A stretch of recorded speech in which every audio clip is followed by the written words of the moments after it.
Hi, I'm Bob Sennett. I want to speak about an exciting new expansion program for the SVI. It's called Charts. I'm going to go through each different program to show you the dynamic aspects of the Charts program. First, we have a choice between a 10-10 5x5 chart, 5x5 space chart, a metronome function. We have a choice of stimuli. We can choose numbers for the chart, uppercase letters, lowercase letters, numbers and letters, shapes, arrows in cardinal directions, arrows in oblique directions, arrows in both oblique and cardinal directions, BDPQ charts, and a combination of numbers, letters, and arrows. We can independently change chart size and letter size to work on the crowding phenomenon. New research shows that it's crucial now, so I can slowly work on crowding for these patients. So we can get tremendous amount of space in between to eliminate the crowding phenomenon on these targets, or increase if we wanted to. We have a choice of a white background, a black background, or a blue background. We have choice of stimulus color or binocular.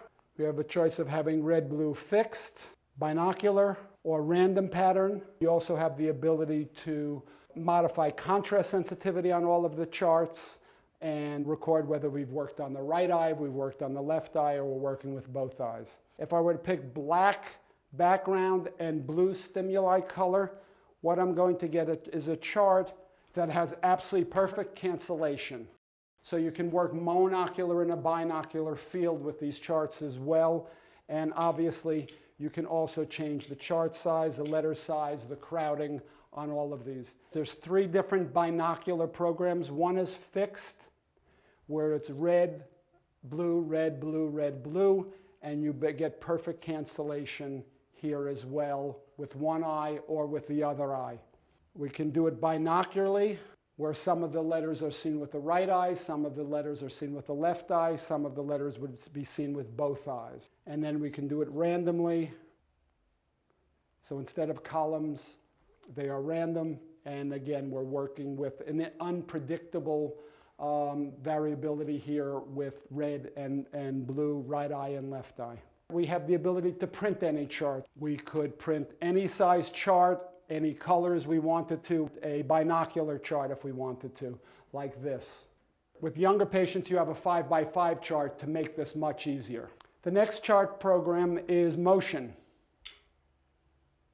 All of the parameters are the same, except that I can choose to move the chart left to right. And I can also vary the speed. And of course, target size or chart size. You also have the option of going up and down or in a rotation.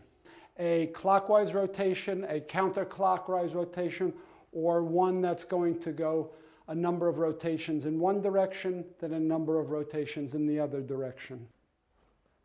Another great option is letter chart multiple. The parameters are the same. You have the option of the grid, the 10-10 grid, the 5-5 or the 5x5 space. You have the options of the background colors and stimuli color. You have all of the options of all of the different types of stimuli. And you have the option of modifying contrast sensitivity. The thing that's different in this program is we have the options of putting the charts horizontally separated, vertically separated, 4 charts and saccadic strips. Let me demonstrate all of them. 2 charts horizontally, 2 vertically. I can go to 4 charts. Just to show you 4 charts 5x5. And on the saccadic strips program, I can modify the target size or the chart size and put the strips very close together. There's another great program which works on spelling, visual memory, visualization, visual closure, and it's called Letter Chart Word Construct. On the parameters screen, we have a choice of presenting the stimuli either verbally or visually. We have a choice of number of trials. We have a choice of prompt persistence, which relates to the prompt either verbally being staying on or disappearing.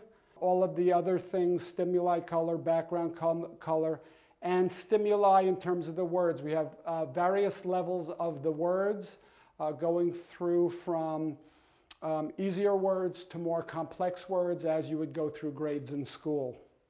We also can do this either monocular in a binocular field or binocularly. We also have the option of flash time, how long the stimulus is going to be there.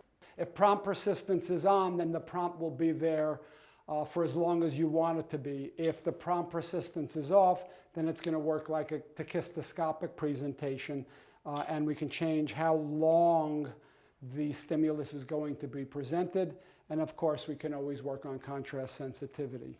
This is a game where the patient tries to solve the puzzle and guess what the word would be from these prompts. So the first one is D2. That would be S.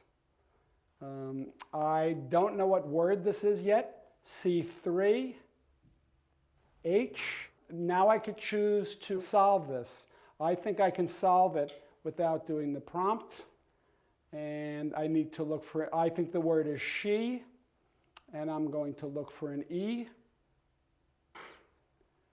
And I solved it. By disabling prompt persistence, it now becomes a tachistoscopic procedure, and what you can do is change the flash time and adjust the flash time. Let's leave it at about 1.3 seconds for now, and launch this. And as you'll notice, we now have a tachistoscopic presentation. If the patient missed the prompt persistence because the presentation was too quickly, you can hit the replay and it will give you the prompt persistence again. We also have this option of doing this program verbally. J1 I3.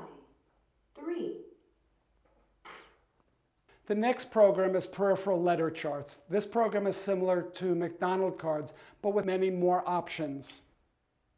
Of course, like with the other programs, we have options on background color, whether we want to work monocular in a binocular field, whether we want to work binocularly. So let me show you the first program, and the easiest program is just like a McDonald card, except we can modify the chart size as well. So we can start with a McDonald chart or a letter chart that is much more central, and as the patient improves, make it much larger and much more of a demand for greater peripheral awareness. I can then make the chart active, and when the chart is active, you then interact directly with the chart. So looking at this now, what I could do is push the A, then the B, then the C. If I were now to take the chart persistence off, the letters would disappear as I touch the letters. I also can do this in reverse, where now I have to go in reverse order. So I'd start with the Z, then the Y, then the X, etc. When I hit the center active option, it's going to place a much greater central peripheral demand. What I have to do on this is monitor the E in the middle, and the E in the middle is going to change direction, and I'm still going to have to touch the letters in sequential order, but still call out the letter in the middle. Down, up, left. The next option is Peripheral Charts 2. You have the same options, but we're going to do a very high-level central peripheral organization and integration task. We can set the central active display anywhere from 2 seconds up to 10 seconds. Let's launch it and see how this program works. What's going to happen is a letter is going to appear in the middle, and it's going to change. And when it changes, my task is going to be, does it match or does it not match one of the letters in the periphery? W, no match. A, match. If the center matches one of the outside peripheral letters, then you push the enter button. V, no match. S, no match. M, match. We're going to do peripheral charts 3 number now. Peripheral charts 3 has the same paradigm as peripheral charts 2, but there's a match each time you do it. So I'm going to start now. C, M, S, W, P. One of the challenges when working with the McDonald card is patients memorize the chart, and as they memorize the chart, obviously they're not getting the same type of benefit from the vision training program. So what we can do is just shuffle or shuffle again. You have an unlimited amount of charts to work with. The results screen will give you all of the settings that were specific for this patient, and it'll store it permanently. It will give us information on the colors we use, contrast sensitivity, stimulus type, upper letters, lower letters, and the size of the target.